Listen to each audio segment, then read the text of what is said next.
What up, YouTube? This is what I got going so far. As you can see, I'm still cycling the tank. Well, I guess you can't see that right now, but I made some changes. I'm already running into problems, and I'm just gonna slowly take care of them, I guess. But I'm gonna give you a little update. It's been 2 weeks. Been trying to keep up with this tank a little bit. I've been measuring the levels. The level's been decent, just right up to a couple days. So now I'm starting to write them down. I think there has been a pH drop, which I was dreading, definitely dreading this, because I have a pH problem with the 90. And that's why I'm going to this little tank. I've been buffering the tank the last few days, and it hasn't exactly helped the pH. So that I'm going to talk a little bit more about that, but so far you can see that I've turned the tank and I've gotten rid of that double image effect, and I really like this. And I went crazy as far as it's starting to turn into kind of more mechanical look here. Not too excited about that, but as you can see, as I got the reactor up here, I haven't got it started yet, but I hooked it up against the wall. I like the way it looks. It's just not very I mean, the tank looked great by itself. And I'm kind of missing that I don't have a sump, so I could tie all this stuff in, but I still really wouldn't have a whole lot of room down there anyway. But I wanted to keep this real simple, but I thought having the auto top off here, I wanted to try that ATO again, with the JBJ brand, because it wasn't doing any good on the 90. It just the water evaporation was too much for it to handle with that little pump. I did find another pump with it. It was about like $50, and it's basically made for what you need, not this this dummy air deal that's supposed to push air into the tank. But I'm using it to top off the water. That is not meant for what I'm using it for, but it's gonna work out now. I'm not ready to get buy a new pump. Anyway, I'm gonna see how far I can push it without burning out my the ATO, the JBJ ATO. Anyway, so the tank is cycling. I think I said in my last video I had two damsels. You can see the one here, the resafe damsel. It just went behind the rock.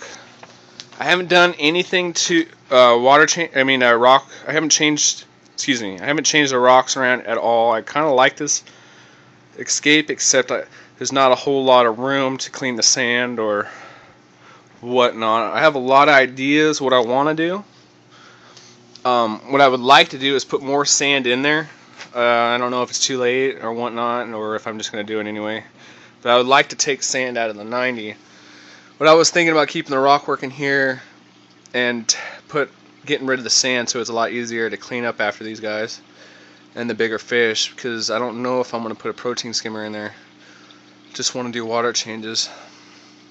A lot of things to think about. These guys are doing great though, except for the pH problem. My pH cannot get over 7.6.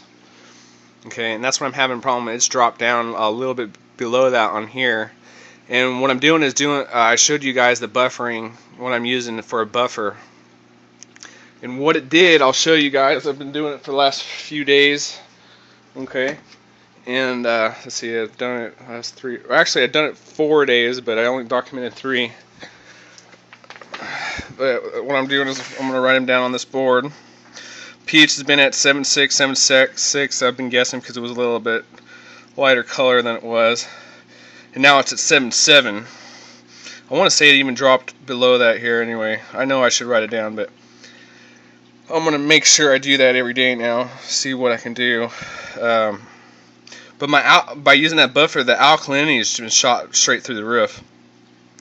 I wrote down water change here. Okay, I'm going to see where it's at. Hopefully I knocked down the alkalinity. I did the pH before. Oh yeah, I did a gallon and a half. I don't know how many liters. Basically, I use this liter jug here. But I'm going to end up doing 2 of them probably every 2 weeks or every month. I don't know yet. See how the tank does. But yeah, like I said, I have a pH problem. I'm in the basement, so I don't know if it's from the air or what. I might try to do baking soda Tell me what you guys think. I definitely think that's the next step of going, just to get my pH higher, because this is the exact same thing I'm going through the 90, guys. I don't know if I'm going to have to do just an extreme amount of water changes to keep my pH up, because that's what I was trying to get away with here. Or either move my tanks, or I might be done with this hobby. If I can't figure this out, guys, I don't know if I can go on with this. I mean, that sounds pretty depressing, but you know, I wanted to get something out of this hobby, and if I can't do it in this basement, I really have nowhere else to put the tanks. If I brought them upstairs, I got kids, and when they run around, everything just vibrates so bad upstairs. It's, you know, it's not very solid. It's a nice house. It's just, oh, excuse me, it's not very solid like I would want it to be. So you guys tell me what you think. Any ideas would be great. I understand that you could put like airlines from protein skimmer outside. You know, I'm thinking about calc too. That might be another step, but I don't never done calc before. You know, well, I mean, this is probably the best time to get used to it. I know Mr. Saltwater does his calc, but this tank's gonna end up looking even more mechanical. I have to make a calc dose or buy a calc doser from Bulk Creek Supply or whatever, or make my own. I don't know. Making my own would be kind of cool, but I wanted the nice look. Maybe I could get some kind of. I got a couple ideas anyway. What I could do is set it up there, but it's just gonna look so mechanical, and that's not what I wanted. I wanted really simple. But right now, yeah, pH is just taking over. Yeah, I don't know. It might be from the water changes. I don't know. I mean, the what do you call it? The darn cycling. You know, I'm not. I'm still learning every day. I don't know, but I know I do have the same problem with the 90. Is yeah, my pH will never go over 7, 8. You know, and I think I wanted around 8. What 1, 8, 4 or something like that. So yeah, if I can master that, man, I'd be on my way here. I know how to raise my alkalinity, obviously. Like I said, the alkalinity is up at 10. Let's see, what's that? Yeah, I don't know why I wrote down that 13.7. I don't know if that's the date or what, but that's what's going on. But thanks a lot, guys. Tell me what you think. Bye.